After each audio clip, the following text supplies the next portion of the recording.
So I created these cakes that had a lolly and a pun on a cake that had a message that felt like joyful during COVID. These are like dad jokes. Yeah, they were really good dad jokes. They're like these puns that people either love or groan at. On your Instagram page, some of the cakes you do, you often take inspiration from the Women's Weekly Cookbook. It's my favourite book. What is it about the Women's Weekly Cookbook that still resonates? It was ahead of its time, firstly. The way in which they took different themes and made them into cakes for people to make at home, I just think was unbelievable. Is there such a thing as bad cake? Yes, absolutely there Really? is. Obviously a dry cake is just like murder in your mouth, but like, I just like, you can take some little shortcuts by like, even just like, if you like roast your nuts. Sounds painful. That does sound painful. So I did not know I was making a cake for him and his family until he rocked up to pick it up. I put him in the same group as Hugh Jackman and Russell Crowe. My partner was doing a delivery that day. He'd gone out and then he comes back, he's like, Eric Bana's out the front. I was like, what do you mean? Wow. He's like, I don't know, Eric Bana's at the front. I was like, I could not believe it. My mouth was on the floor. Yeah. I was like, what? Today's guest has built a world out of sugar, colour, and arguably chaos. She's turned baking into performance art, her cakes into storytelling. You've seen her wild designs splashed across Instagram and peppered through the pages of lifestyle magazines. And now it's time to meet the star behind the sponge, the queen behind the cake. Welcome to Idle Talk. Hello. Hi. Alice Bennett, welcome. And Thank you. well, thank you for letting me drive your car. Oh, my pleasure. First question, Miss Trixie drinks tea. Where does this come from? I have to know the name. Oh, I know. It's such a jumble of words. So I started Miss Trixie as a blog. When I was like 18, 19. And I thought I needed to have like a very like fun and whimsical blog name. And Trixie was my grandmother's name. So I decided to do Miss Trixie Drinks Tea. And in answer to your next question, if my grandmother drank tea, she didn't. She actually drank lukewarm coffee. So I felt like that wasn't going to roll off the tongue. But it still doesn't. So anyway. You used to be in PR and Yep. then COVID put the brakes on that. Yes. How do you go from PR to this? Well, I always had, like growing up, I always had an obsession. I mean, I grew up in a very big foodie family, but I had a very, very strong obsession with sugar and desserts. And as I mentioned before, we were in that kind of like real big blog era. So I thought it would be a good way to also practice my writing and all of that. And then went straight into kind of marketing PR roles from uni. Yeah. And I went into that agency land and did that right up until COVID. And funnily enough, my last job when COVID hit was the Grand Prix. That one when everyone turned up and then got told go home. Oh, that one. Yeah. Oh, literally. Yes. That was a PR disaster. It was a PR disaster. Luckily, I was not in charge of that, but like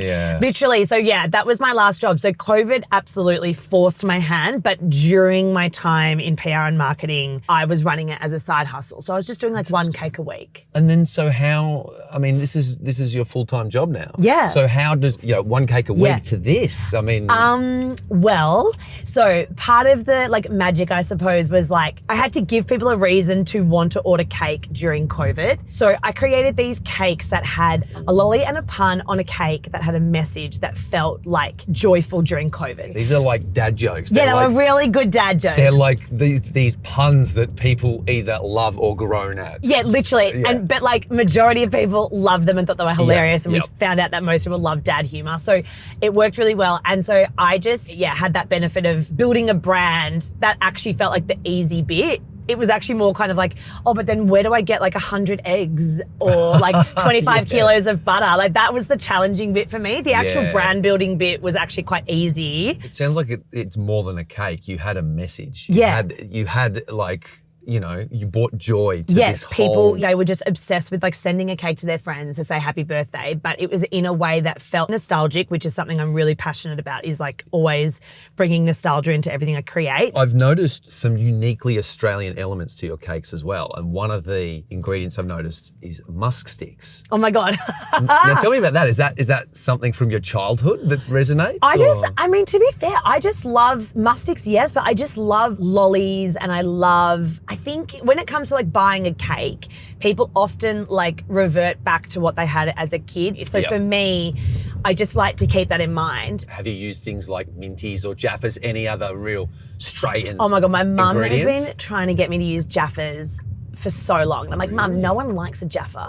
I'm like, do people really like Jaffas? I like Jaffas. Do you? Chocolate orange. So I think that's also one of the controversial flavour combinations. Maybe like it's chocolate oranges for the tip. It is polarising. On the Australian topic, what do you think is the most Australian cake? I've got a few ideas in my head. Like, it's funny because I think like Australia as a whole, like I don't necessarily know if we like have like a cake that we can claim as our own. Yeah. But I think we can take some other very Australian things and make them into a cake. So like we could take like the flavours of a lamington, for example. Yes. Or we take the flavours of fairy bread and make that into a cake. So we developed these things called fairy bread cake sandwiches. So yeah, drawing on that like iconic Australian party food and making it a cake. So I think it's like that. Or at Christmas time, I like making your favourite dessert. We did discuss that earlier. A pavlova-inspired cake. And bringing those gorgeous flavours into a cake because, you know, we draw so much inspo from other... Because even if you think about when you go to like those country... It's like a fusion. It's a fusion. Like if you go to like country bakeries and stuff, you know, you won't necessarily... Well, I don't know. I think I would struggle to find... Because even the snot block. Oh my God, it's my favourite. The vanilla slice. It's my favourite dessert of all time. I mean, who of doesn't all love it? time. But I mean, yeah, that's not... It's kind of quintessentially Aussie, but it's not. Like Totally. No, exactly. It's not. But it's like we've taken it and called it a snot block. Yeah. How good. That's very Aussie, yeah. I've noticed on your Instagram page, some of the cakes you do, you often take inspiration from the Women's Weekly Cookbook. It's my favourite book. So we have one of these in our house. Do you? Yes. Great. Yes. And I was going to say, first question around that, what is it about the Women's Weekly Cookbook that still resonates? I mean... Oh my God. Everybody knows it in Everyone Australia. knows it. People use it. I think at the time when it came out, it was ahead of its time, firstly. Like the way in which they took different themes and made them into cakes for people to make at home, I just think was unbelievable. Because now cake decorating, like when we make cakes there, like it is at a level that like the home baker cannot do. Like it's a really hard thing. Yeah. But they were just on this mission. And I see this in books as well. Like you can see these like tips and tricks and whatever, but that is really hard to teach through a book. But I think what they managed to do was go, you can actually make a really, really gorgeous cake using biscuits and lollies and very simple kind of icing. And I think because everyone was kind of introduced to that book at some point in their childhood, it just became that book that you would refer to as a kid. Yeah. Because then you would be putting the requests into mum or dad. Yeah. As to what cake you wanted. Well, interesting point you raised there. I'm going to have to pull over in a moment and show you some Okay. photos on my phone because good. we have the book Yeah. at home. Okay. And we get the kids to flick through it for Yep. their birthdays. And Yes. And they put the request in. We'll put the request in. Okay. And one of the requests was Yep. a swimming pool cake. Oh my God, that was the only one that So- I ever wanted as a kid. So there's two Oh, it's cakes there. amazing. Oh, that's good. That's good. Oh, it's so good. You've got the ladder. I didn't use jelly. Didn't do though. jelly. Most people Controversial. use jelly. Well, I've heard that the jelly softens the cake and soaks it up and makes it a bit. Yeah, I mean, it definitely does. gooey. But this looks great. For you saying that you don't make cakes, I mean, I struggle to believe that because that's very good. Very Thank impressed. you. So, next question: are you looking for more talent? Because Yes, absolutely. I'd hire you just based off that alone. wow. Okay, I was not expecting that. I was expecting Hired. some. I like the innovation. Yeah, You excellent. knew that the jelly was going to soak through.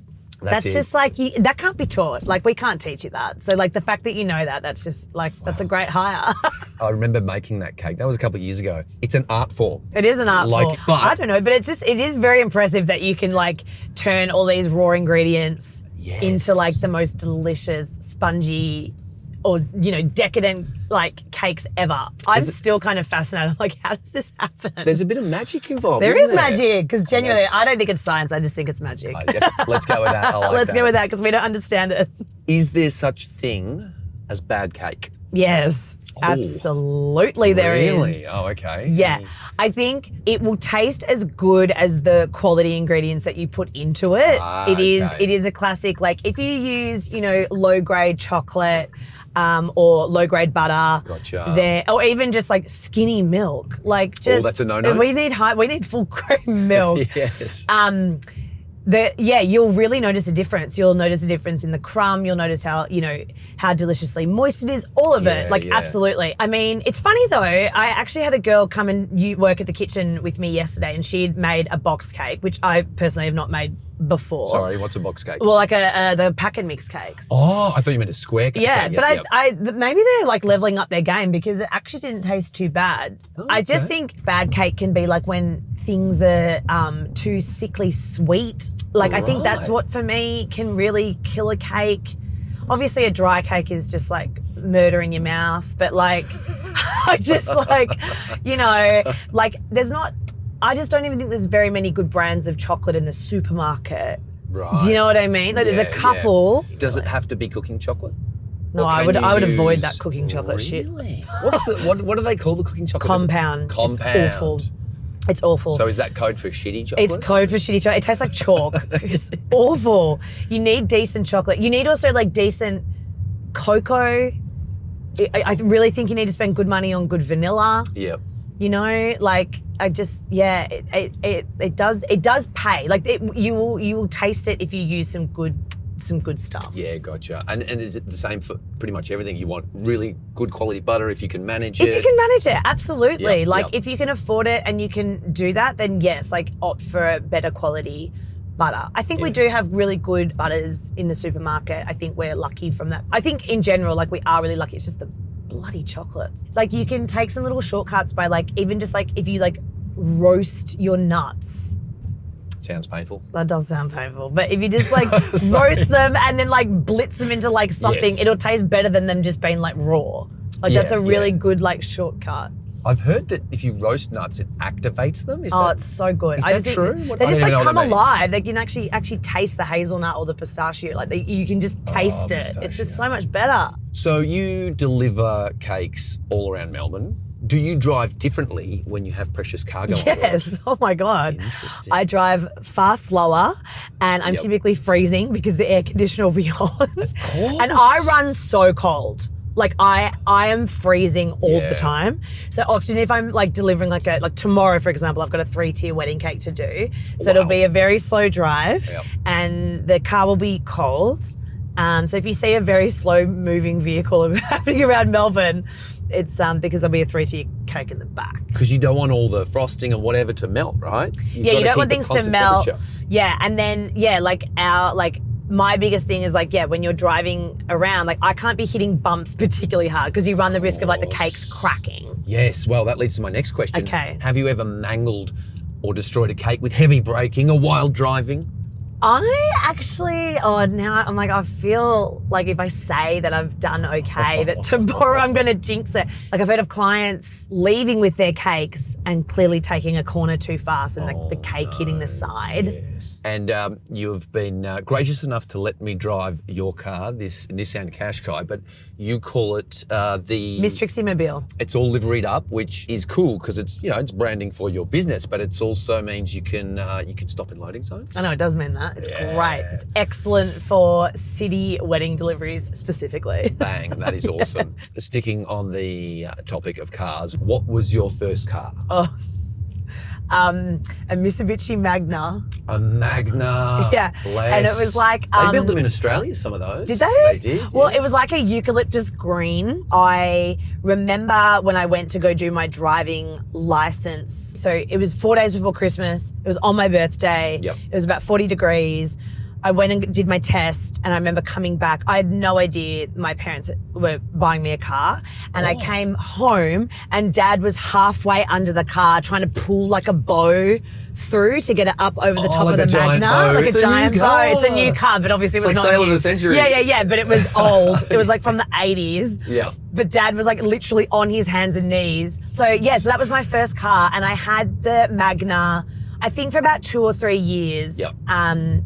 And then I sold it because it was guzzling petrol at a rate that was very, very hard on the university pocket. 6-cylinder engine, that's going to... Yes, it was. But my parents gathered it would be a safe car as the first car because he was like, you won't get hurt in this. If anyone hits you, you won't feel it. And I think that was not that I was ever in an accent, but that was true. Yeah. And I think it also probably taught me to park better because I was learning, a lot of my friends were driving like little buzz boxes. Little hatchbacks. Yeah, which was my next car, but it did teach me how to park. Following on from that, what's the worst car you've owned? Was it that Magna? No, it was not. It was worse. Oh, it was my Volkswagen Polo. I Polo, okay. hated it. Oh. It was part of that emissions recall. Dieselgate.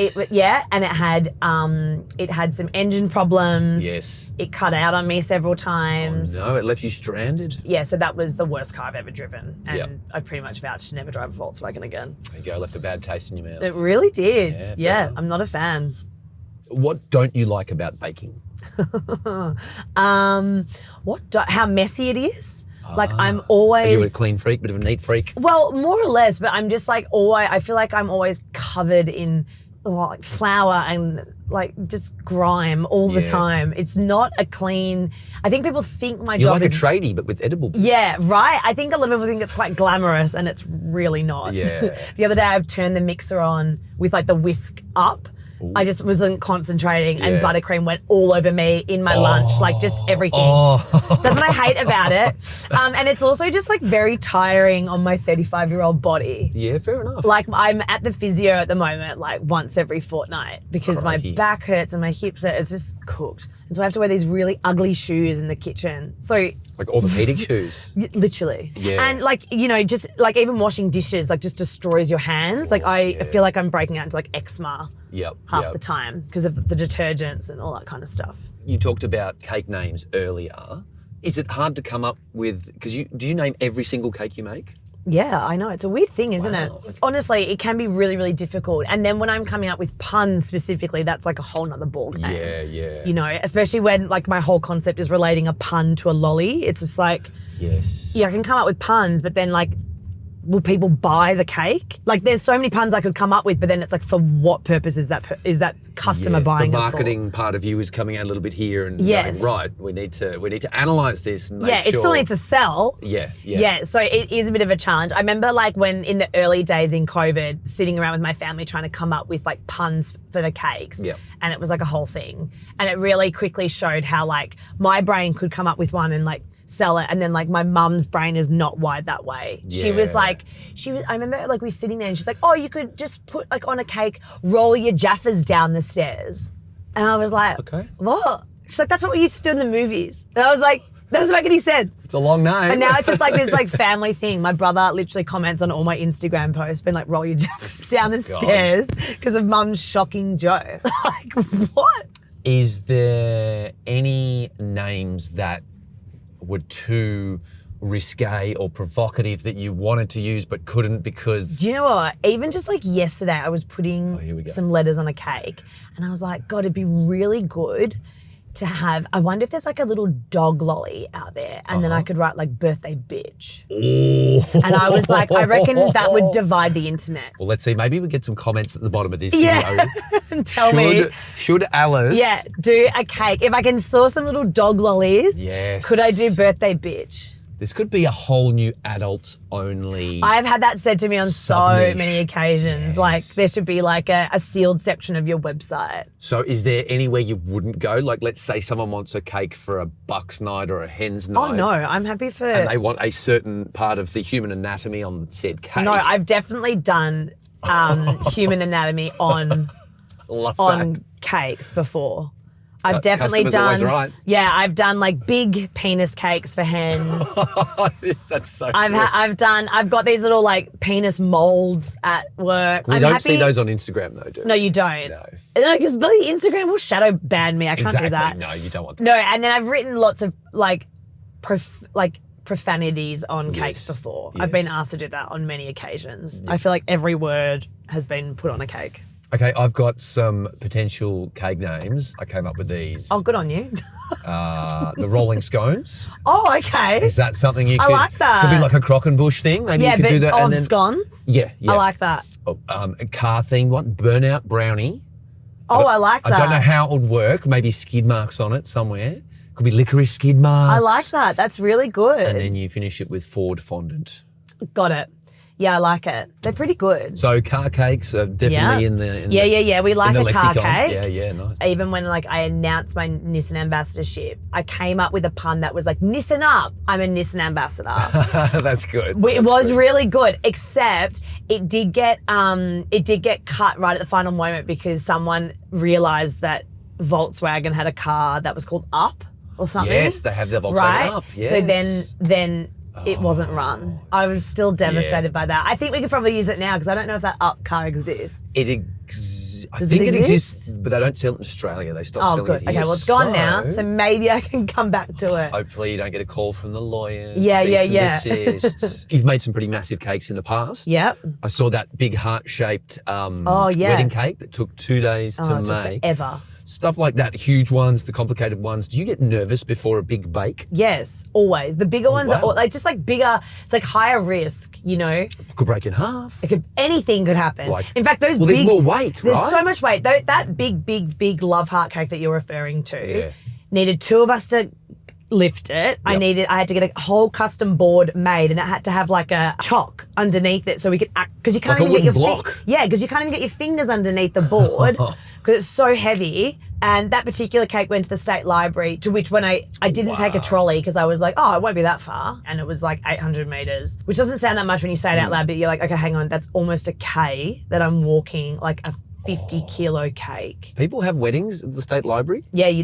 That's insane. I know. That is such a beautiful building. But such a gorgeous venue. So they obviously, you got to have a lot of cash to have a wedding there. Have some of your clients been like pop stars or footy players, or do you have to abide by the Hippocratic Oath like a doctor and the no? I can't tell you some of the super celebrities that I've baked for. So I've definitely baked for a couple of celebrities, and some of them like have posted about it, so I think I can say who they are because they're the ones who have like shared my work. Zoe Foster-Blake and Hamish Blake. Huge. Joel Creasy, the comedian. Yes. Has actually been like a very good long-standing client of mine. I have made a cake. I did not know who he was. Oh. But are you into cricket? A little bit, yeah. I didn't know this, but I was dealing with an EA and I just read out the signature of the EA to my partner, and he was like, sorry, who are you making a cake for? And I was like, I don't know, Virat Kohli or something. No. And I had no idea who he was. Really? And Josh was like, he's like one of the biggest cricketers ever. And I was like, okay. Yeah. So they're probably like they're the ones I can think of right at the top. And then we can play a guessing game. So I did not know I was making a cake for him and his family until he rocked up to pick it up. Yep. Let me just say that I feel like his friends. Yes. As in I put him in the same group as Hugh Jackman and Russell Crowe. Oh wow. Okay. So he's in Australian. movies. He's in movies and he's been on TV and he is very Australian, and I don't know if he's here at the moment. I've got no idea. But Eric Bana. Yeah. Oh, I honestly say kill the I fan. had no idea I was Great making guy. a cake for him. Wow. It was ordered by, I think, his wife, but I did not know. He rocked up to the co-bake space and I was like my mouth just dropped. My partner was doing a delivery that day. He'd gone out and he came out to like put his deliveries in, and he comes back. He's like, Eric Bana's out the front. I was like, what do you mean? Wow. He's like, I don't know. Eric Bana's at the front. And then Eric like called me to be like, hey Alice, it's Eric. I'm picking up a cake. And like, because we were renovating the space. And then I was like, I could not believe it. My mouth was on the floor. Yeah. I was like, what? All right. So now I'm going to have to pull over, safety first again. Okay, good. And I'm going to give you some fast fire questions. Okay. What can't you live without in your car? Car snacks or reversing camera? Car snacks. Car snacks or Apple CarPlay? Apple CarPlay. Oh, Apple CarPlay or heated seats? Apple CarPlay. Apple CarPlay or powered tailgate? What is a powered tailgate? You know when you push the button on the boot and it opens up by itself? Surely that's useful for It is loading really cakes. useful for me. I did actually complain one year when I didn't have that because like holding a wedding cake is so hard. So I think the powered tailgate. We'll finish on the powered tailgate. I like that. Cakes, flour or flourless? Flourless. Cheese or carrot? Cheese. Muffin or cupcake? Oh, I hate them both. But you can pass then. Muffin. Ooh, it's a very... I'm not passing up on a sweet. Okay, yeah. Buttercream or ganache? I'd prefer to eat ganache, but I'd rather decorate with buttercream. Ooh, good I have to answer. have both. Fondant or marzipan? Oh, yuck. Neither. Yuck. Oh. Revolting. Disgusting. I love marzipan. Ew. Almondy. You're one of those. I'm a bit weird. Don't. Yuck. I don't even know what this is. Royal or glacé? Oh, glacé. Oh, royal icing, I think. Okay. I prefer. I'll just pretend I know what glacé is. And now we're going to go to our final pit stop lightning round. Again, you can Okay. pass on the questions. Okay. Long drive or short trip? Short. Manual or auto? Auto. Sports car or SUV? SUV. Petrol or diesel? Petrol. Petrol or hybrid? Hybrid. Hybrid or EV? Hybrid. Cruise control or foot control? Cruise control. Fresh air or recirculated air? Fresh air. Windows down or air conditioning on? Windows down, but with the heater on. Okay. I do that all the time. That's unexpected. I'll open up the window this much and have the heater on. I might try that. Yeah. Music or podcast? Podcasts. Driver or passenger? Driver. Excellent. Well, Alice, that's a wrap. Thanks for joining us on Thanks for having me. Or thanks Idle for being Talk. in my car. Yeah, well, thanks for letting me drive Thanks it. for stealing my car for an hour. That's been so cool. Okay, so where to now? Do you want me to drop you back at Yes, please. I've work? got some work to do. I am actually a little bit peckish. Do you know if there's anywhere I mean, might be you could able come back to my kitchen and I could potentially bake you a cookie or two. Let's do it. Okay.